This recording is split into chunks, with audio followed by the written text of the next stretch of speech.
I'm glad that what's gotten to his throat hadn't gotten to his hands and fingers too. So thank you for playing for us this morning. Do any of you have a favorite author that you read a great deal? There's a guy named, is it Grisham? Y'all know what I'm talking about? Yeah. Grisham is a novelist, does lots of writing, is a wonderful storyteller. Do any of you know Louis L'Amour? Is that familiar to any of you men? Well, he writes Western novels. He's sold, I guess, more than any modern writer. And it's about the Old West and things like that. Lots of people read him. I don't have but, I don't have but one or two of his books, but I used to have about 50 till the flood got the other ones. But it was things that I picked up, and he told it in a way that you just enjoyed the story. Now, I said that not to talk about those two names or any other writer that way. I want you to know that Jesus is still the best storyteller of history. He could tell a brief story or a lengthy story, and people just immediately connected not only with him, but with what he was trying to say. I often say it's a different thing, and try to follow me in what I'm saying here in case I don't say this just right, but it's a different thing to have something to say than having to say something. You know? Sometimes you have to say something. It's time, say, for the sermon. You have to have a sermon. But it's different than having to say something and having something to say. And sometimes people, when they talk or when they tell a story, they're just feeling time to have to, instead of having something you want to communicate. And Jesus was wonderful in every way, but one of the most wonderful things about him is that when he was trying to teach a lesson, he usually did it, rather than just giving you facts and figures, he would tell a story that captured your imagination, explained what he was trying to say. And you know what we call those stories, mainly? We call them parables. The parables of Jesus. The parable. And this morning I'm going to preach from the parable of some people say the parable of the sower, but I've entitled it the parable of the soils. But it's a story that Jesus is telling, but he's trying to teach us something with the story. So let's read it, and then in this case, it's explained a few verses after the passages we're going to read. So we'll read two passages this morning. Matthew's Gospel, chapter 13. We're going to read the first 8 verses. Gospel of Matthew, chapter 13, starting at verse 1. On that day went Jesus out of the house and sat by the seaside. And there were gathered unto him great multitudes, so that he entered into a boat and sat, and all the multitude stood on the beach. And he spake to them many things in parables, saying, Behold, the sower went forth to sow, and as he sowed, some seeds fell by the wayside. And the birds came and devoured them, and others fell upon the rocky places where they had not much soil or much earth. And straightway they sprang up, because they had no deepness of earth. And when the sun was risen, they were scorched, and because they had no root, they withered away. And others fell upon the thorns, and the thorns grew up and choked them, and others fell upon good ground and yielded fruit, some 100-fold, some 60, and some 30. Now that's the story. That's the parable. So let's start by this. What is a parable? Let me give you a definition. A parable is an earthly story with a heavenly meaning. Or a parable is just an ordinary story of an event that has a spiritual meaning to it. So Jesus is telling a little brief story in this passage. Now, in case you didn't get it, let's just say it again. So he's talking about a farmer. And since it was 2,000 years ago, they didn't have all the implements we have today. They had some plows and some other things. But when they got ready to sow the seed or plant the seed, rather than have a planter that you pull behind a tractor or something, they had a sack, maybe cloth or leather, hanging around their neck, and they would reach down in the sack and get a handful of seed, and as they walked along, they would sow, it was called, scatter the seed. So he said there was a guy one time, and he had all of this ready. He's ready to scatter the seed or sow the seed. And he sows the seed, and some of it falls by the wayside. And some of it, he says, falls on rocky ground. And some of it falls on ground where there's lots of weeds and trash. And some of it falls where the soil is good and has been prepared. And then he says, depending on where the seed has fallen, you get different results. Okay, now where the seed fell by the wayside, birds came and got it just immediately. Well, let's try to see if we can imagine, as he's telling the story, what this would look like. Now, some of us have rural backgrounds, grew up on a farm, you know about these things. Some of us haven't done that. But if you were to go out and just scatter seed on some ground, even in a pasture, or where stuff had grown, it wouldn't grow, because some places in a pasture it's about as hard as this floor. And the seed's just going to stay on the top. Now, have you ever been driving down the highway, whether you grew up in the country or not, and you're out in a rural area where there's cows here and there, and you see crisscrossing across the pasture or the field, maybe it's on the hillside, you see where the cows have used the same little path from one side of the pasture to the other, or to a pond, or where the farmer comes and feeds them. And after a while, they beat down that grass and that soil until it's almost like concrete. Well, back in biblical times, some of the sowing was right where people lived nearby, and people traveled right by where the seed was growing. And they would beat down little paths, walking back and forth at the edge of the field, or even across the field sometime. And so it's very likely that if a man went out and just scattered seed and trying to plant it to get it to grow, some of it would fall where it was not going to grow. And it'd be almost like sowing it out on the cement sidewalk or the street, and you see little birds all the time coming down and get a few little seeds or whatever they can find, and they fly off. That's another thing. Okay. Then Jesus said, now some of it did fall on by the wayside, but some fell on rocky places. And we kind of have a vision that's wrong when we start thinking about rocky places. Most of the time, we've seen something like this. You travel in some parts of Texas, even out kind of West Texas, the hill country, some up in Northeast Texas as well. But through the years, the family that's lived on the place and farmed it or had cows on it or whatever, he lives on a place where there are rocks, sometimes small, sometimes pretty good size. And as the years pass, they deliberately pick up some doing that, or pick it up just as they pass by. And a lot of times they take these rocks and they build a fence with them. And we kind of think about that when we think about rocky soil, but that's not what Jesus is talking about here. He's talking about here that there is a place, or there are many places, where you have like a shelf of rock and just a tiny bit of soil above that rock. That's what he's saying about this, okay? And he says some of the seed falls on the rocky ground where it is shallow soil and a hard underlying area.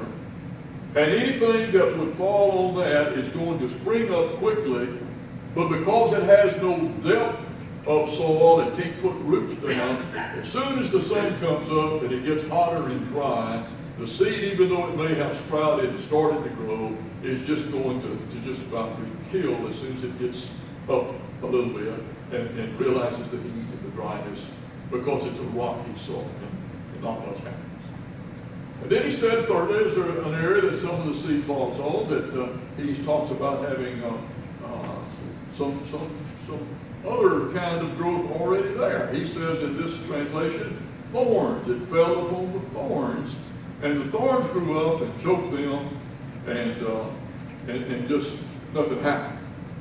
Now, without going into great detail with each of these, you can kind of imagine what he's saying.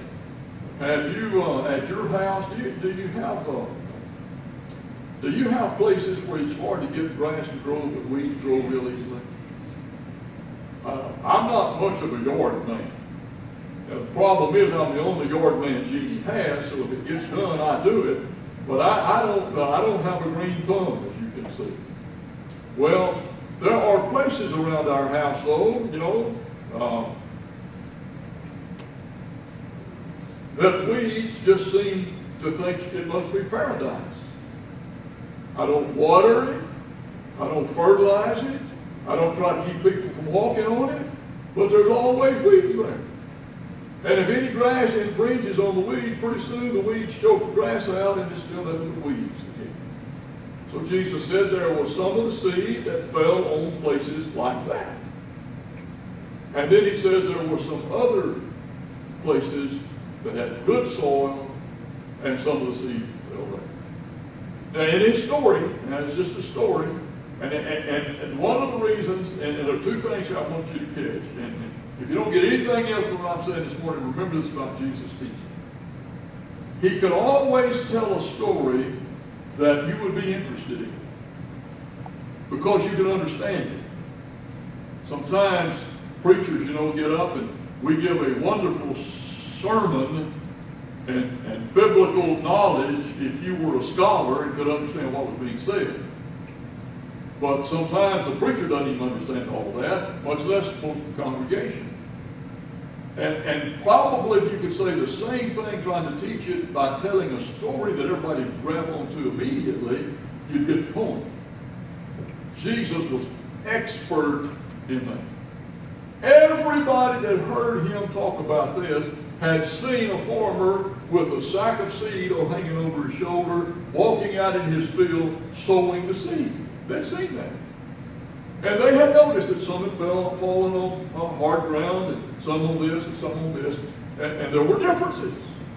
And for example, that which was happening, they had all seen. They could understand what he said. Didn't have to explain it like I'm belaboring it this morning. But the second thing about his stories that he told, after he told a story like this, every time in the future that those people who heard Jesus teach saw somebody sowing seed, they would be reminded of what Jesus had taught. So he communicated, but then he communicated in a way that you didn't have to be reminded with words. You'd see it and immediately you'd go back to, I remember when Jesus told a story about that and had a message that we want to understand. So let's try to understand. I know you're ahead of me and you've got this, but let's try to understand what we're saying. Some of the seed fell here. Is he really talking about a farmer and seed and he cares about how much growth is there? Or what's the point of all of this? This is almost too simple a story for him to tell and for it to be a subject of a sermon. Well, let's read and see the explanation of it before we go any further, okay? Let's look down a little further in Matthew, and let's see that he is going to say, I think it's at verse 18 now and following. Yes. Here's what he says. They wondered what he's doing, and he's explaining. Here's what he says. Hear now, ye, the meaning of the parable of the soil. When anyone heareth the word of the kingdom, and understandeth it not, then cometh the evil one, and snatcheth away that which has been sown in his heart.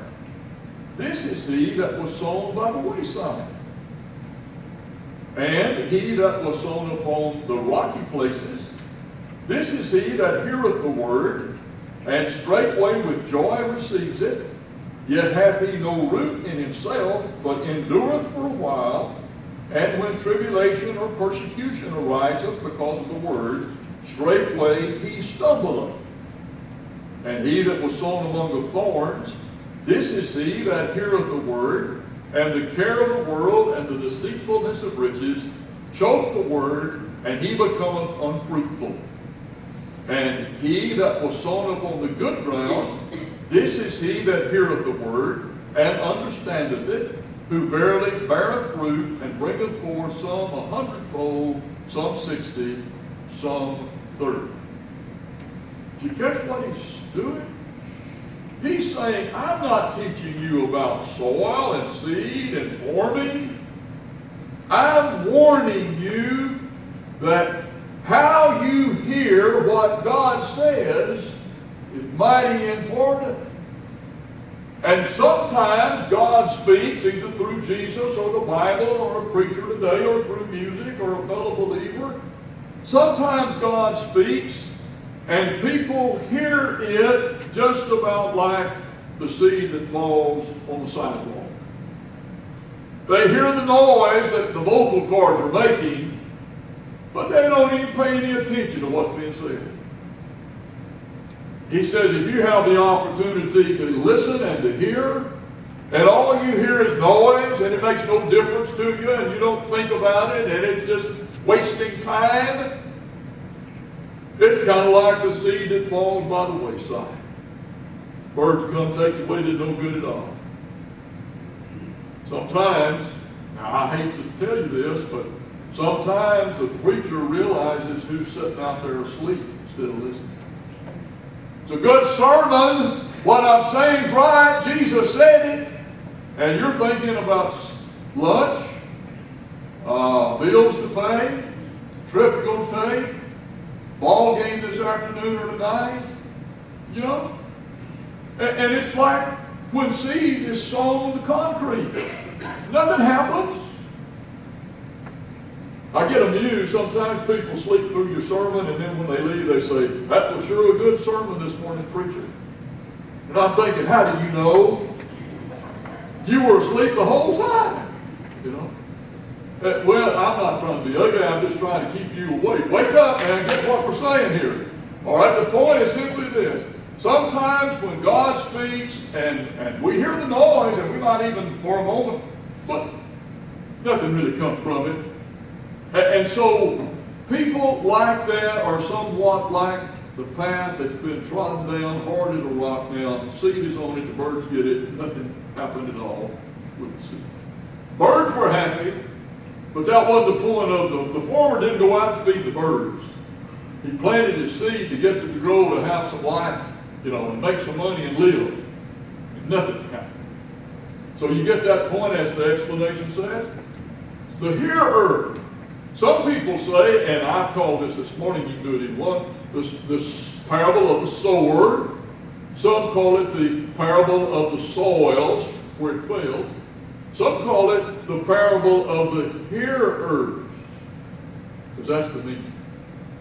So we understand pretty easily, if you're a kind of hearer that just hears the noise, pays no attention to the message, doesn't get into your mind and heart, you don't ever think about it again, then it didn't do much good. Now coming to church, being with your friends, worshiping God, that's better than nothing. But it'd be even better if you took God's word and let it be a part of your life. Not just like the soul by the wayside. All right? What does it mean then if he's talking about hearers? What kind of hearer is he talking about when he's talking about the rocky ground? Some of the seed fell on the rocky ground. Well, he's talking about, and just for, you can use several words, but let's use this one this morning. He's talking about emotional hearers. You know, there's some people, anytime they hear something, they're sold. They just get excited. They get involved. I mean, anything turns them on and gets them going. Well, there's some folks like that at church. Not saying they're bad, not fussing at them, not trying to condemn them. We're just saying, here's how we hear sometimes. We hear something and we say, you know, that's right. That's good. That speaks to me. I want to do something about it. And at the time they say that, they mean it. But by the time, if it's at church, by the time you say the last prayer and they get out to their car, they've just about forgotten the feeling they had and the determination that they thought they had. What we might call kind of an emotional hearer. They get excited, it sounds right, they agree, they're sincere about it, they're going to change, they're going to be better. But it doesn't last much longer than it took to say. You ever felt that way? Let me try to give you an illustration here. I was real disappointed last Wednesday night, to be honest with you. I drove over Rainbow Bridge, through all that traffic at Bridge City, all the way over here, rushed to get here at 6:30, and there were so few of us here, I was disappointed. Now, I know some were out of pocket, but I could kind of say it this way. I suspect most of you could have been here Wednesday night at 6:30. Now, not all of you, I understand. Now, I'm not fussing at you, don't misunderstand. Try to understand what I'm saying. So if I kind of berate what happened and fuss a little bit this morning in the sermon, which is legitimate, preacher's supposed to tell us what we need to do better. If I said that, some of you would say, you know, he's right, I could come, I believe I'll do that, I'll come this next Wednesday, you count on me the rest of the time. And you mean it. But about 6:30 next Wednesday, you're either eating, watching television, rested from the day, worn out from what you had, and you never give it a thought or say, oh, well, let me end up there, I don't have to go. There are people that do salvation that way. They hear an evangelistic sermon or the words of Jesus talking about the forgiveness of sin and the gift of eternal life and going to heaven, and they say, man, yes, count me in, I want that. But then they don't come back to church for 6 months. And they might never make a decision public that shows that they're believing and following. Emotional. Real good people making a good choice. They really mean they're not hypocrites. They're not being phony.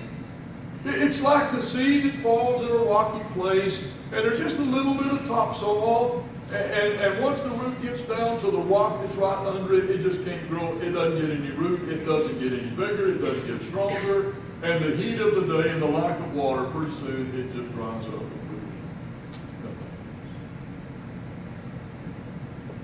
So we've seen two of the soils of what they mean. By the wayside, nothing happens at all. Don't even listen. Don't pay any attention. I want to argue for a moment, but usually not even that. Just, it's okay, I don't care. And then the one that says, well, yeah, that's good. But it doesn't last. And then the third soil, he says in thorny places where there's thorn bushes or weeds or whatever. And there's competition. There's competition for the nutrients in the soil. There's competition for the moisture that falls upon it. And these kind of people you could call divided hearers. There's always a competition for their time and for what they do. And here's what it boils down to.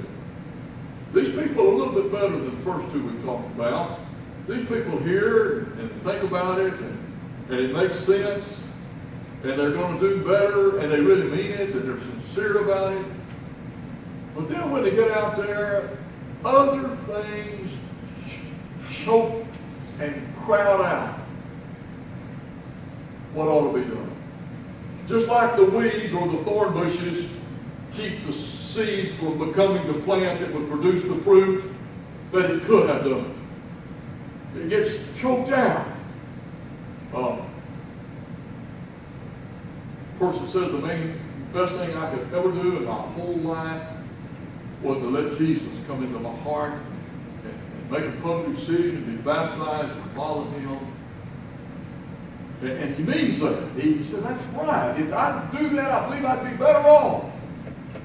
Every time it comes up, he thinks, if I just go ahead and do this, I'm going to, I mean to. But he stays so busy making a living, raising a family, paying bills, doing his chores. Not necessarily bad things, any of them. He just never gets around to doing what the best thing is. I've had some ladies to tell me at the time their companion in life died.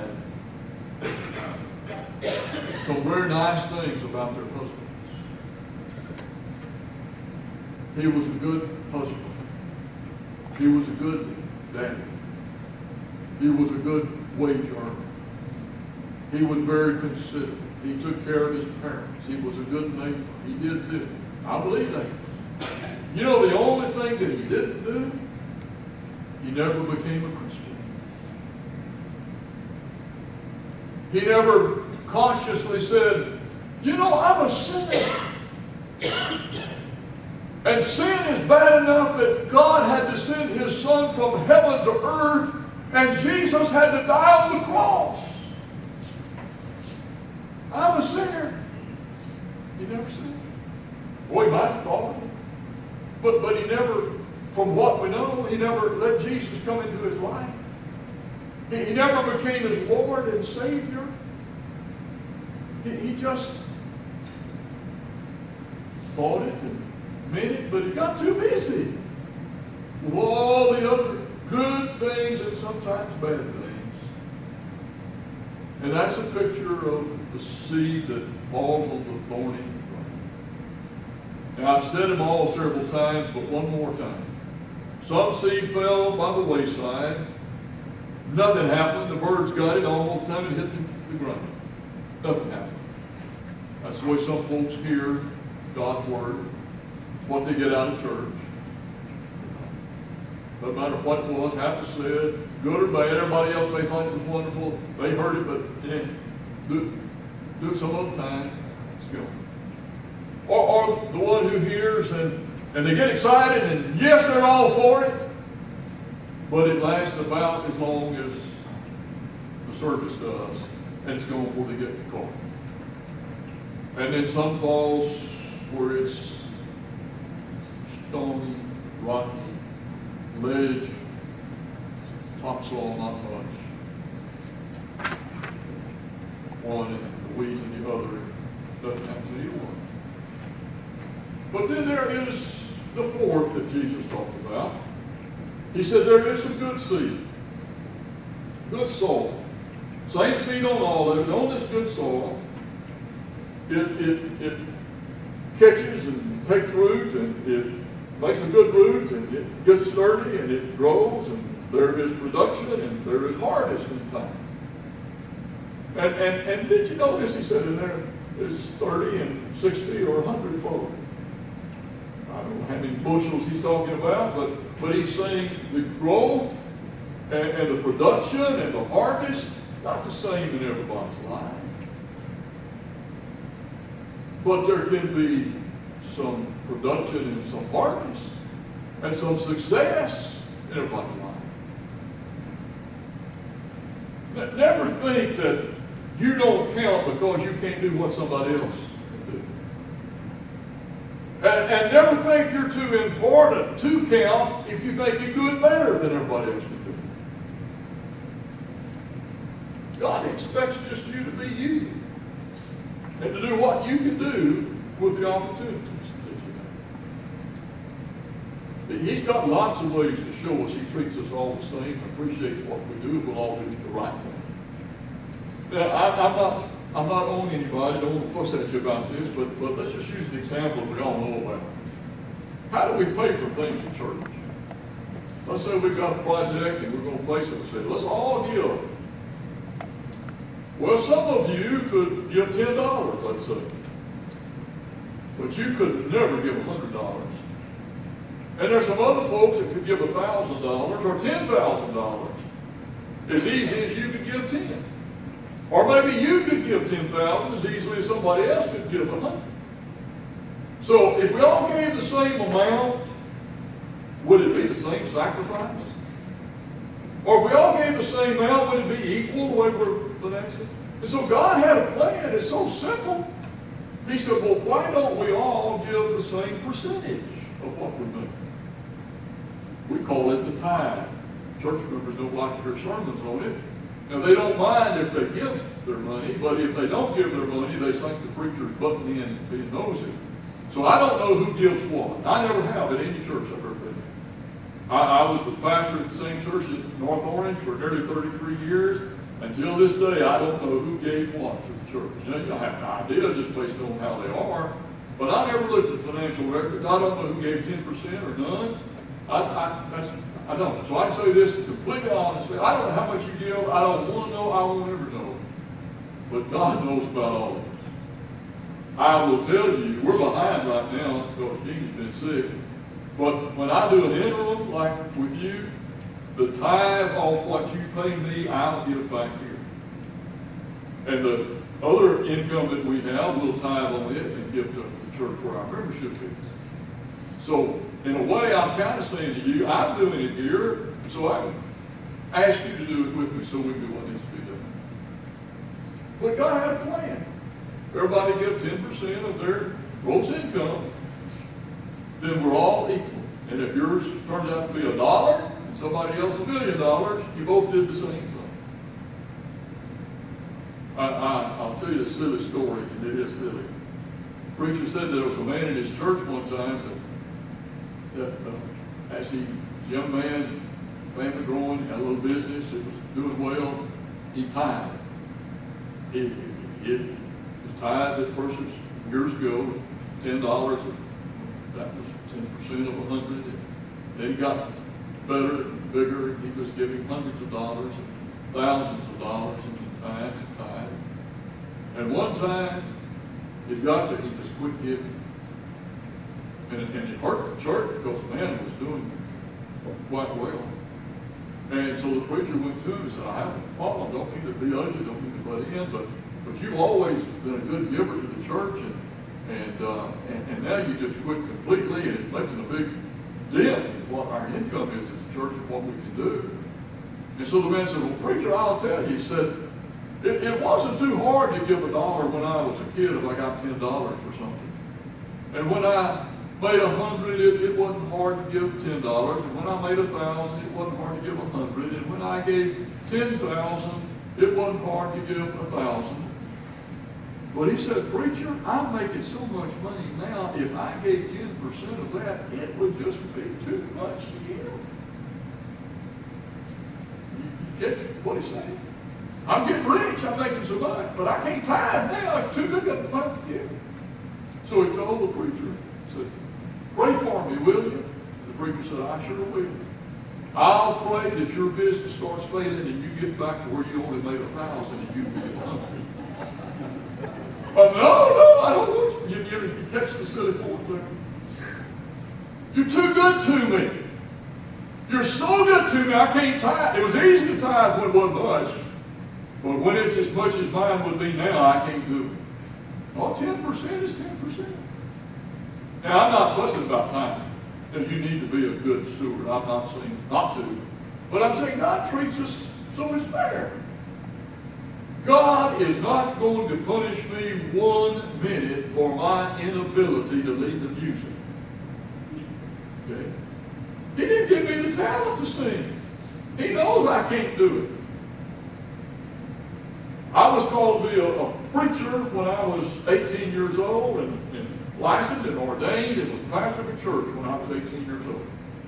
Now, I don't know what those country people thought out there east of Waco. An 18-year-old could tell those grown people. But they knew somehow God was working in my life, and they called me, and I was the pastor there. Preached every Sunday and Wednesday. Gene went and played the piano, even though we weren't married at that time. And God blessed and all. He knew I could do that. He holds me responsible for that. I didn't know I could do it until he called me. But he didn't call me pastor of youth. I couldn't do what Corey did. I just couldn't relate. I could relate to the adults better than I could the kids. God knew that. Same thing with all of us, and I'm just using that as an illustration. Back to the sermon, and I'll be finished. Jesus said, I want to tell you a story. This guy one time went out with a sack full of seed, and he sowed it, and some fell here, and here, and here, and here, and some did nothing. Some just got excited, came up and died. Some was choked out by the weeds, but some produced different amounts, but some produced.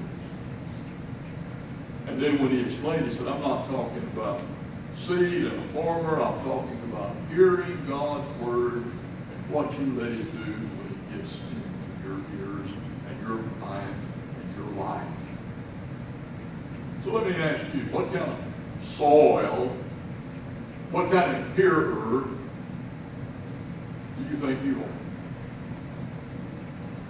Well, what kind of growth, a change, a commitment, difference, usefulness?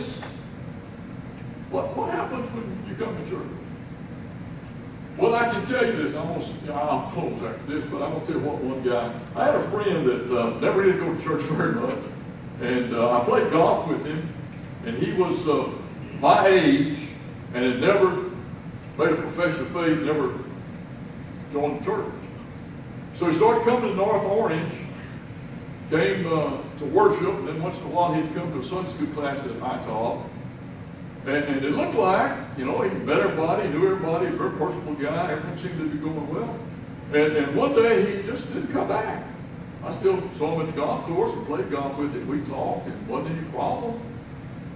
And he told one of the other people in the church he just wasn't getting anything out of it. That's why he quit coming. And I never was ugly to him enough to say it this way, but what I wanted to say to him, he really never did put anything into it either. He just showed up, whatever happened. Didn't study, didn't pray, didn't come involved, didn't join, didn't become a part of something. He just came. It was almost like a contest. I'm going to be here, but you're not going to get me. There's some people who come to church that way pretty often. There's some folks that are good folks. They don't mean to be ugly, but all they see when they come to church is something they can complain about. You ever notice anybody like that? If there's anything negative going to be said, they're going to be in that party. Whether it's the music, and by the way, Terry sang terrible this morning. Well, he feels bad. He even led the songs weren't even involved with it, but he told us it was. Okay. Now we could go off and say, well, the service was bad this morning, so-and-so happened, wasn't me here, this, and this, and this. Well, can I ask you to do something? Don't say anything negative about your church, period. All churches have problems. You know why? Because churches are made up of people. And all people have problems. And we don't always do the right thing. We make mistakes. But don't go out and broadcast something bad that happened at Southside. Even if something bad happened, zip it up. You don't have to tell anybody. All churches have things going on because people are there. But we need to be saying our church is wonderful because the head of our church is Jesus Christ, God's only Son, the Lord and Savior. Our purpose for meeting is to lift Him up and praise Him and submit ourselves to Him and learn of Him and follow Him. Come do it with us.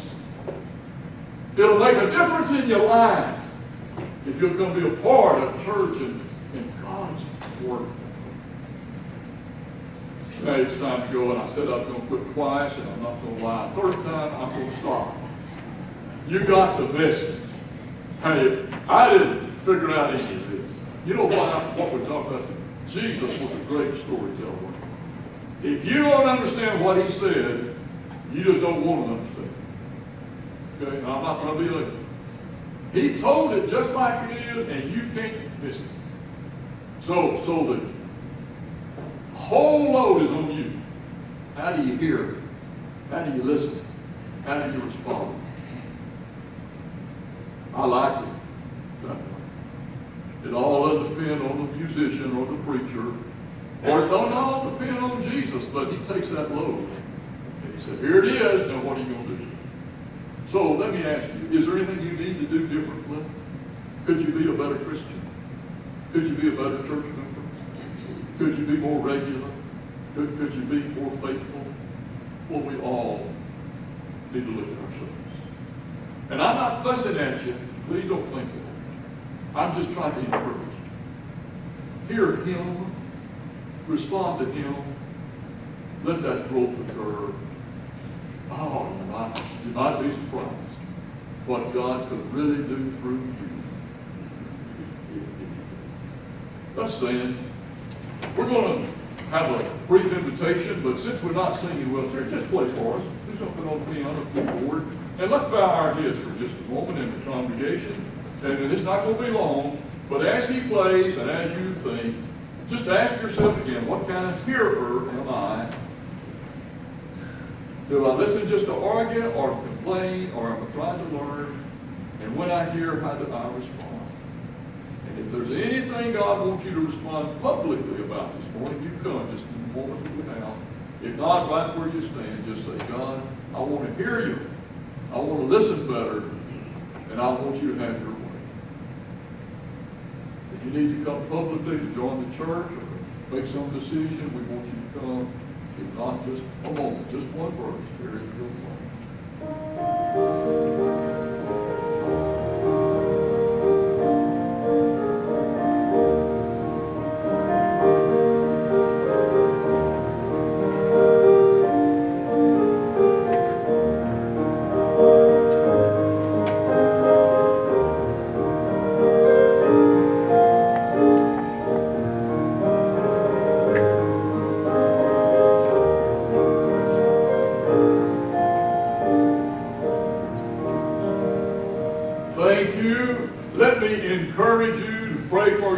committee. They're meeting every Sunday night. They'll report to you as it is proper to report, so you'll know where they are.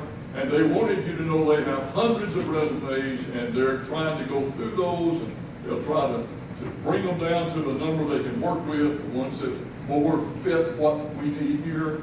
And that's how this will go. But it's going to take a time to do it. I don't mean months and months and months, but it can't be done in a day or two or a few weeks. So pray for them as they continue that.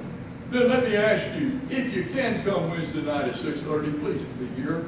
We meet back in the Sunday school room over here, nice, room enough for all of us. And the reason I want you to come is all we're doing on Wednesday night is reading some of what Jesus says is the core of Christianity. We're reading the Sermon on the Mount, Matthew 5, 6, and 7, and explaining what he is teaching us there. And he repeats over and over through his 3 years of ministry. It's important to know what he wants us to know. And come and share that time with us. Anything else anybody needs to say? All right? We'll try to sing our, all right? You join hands.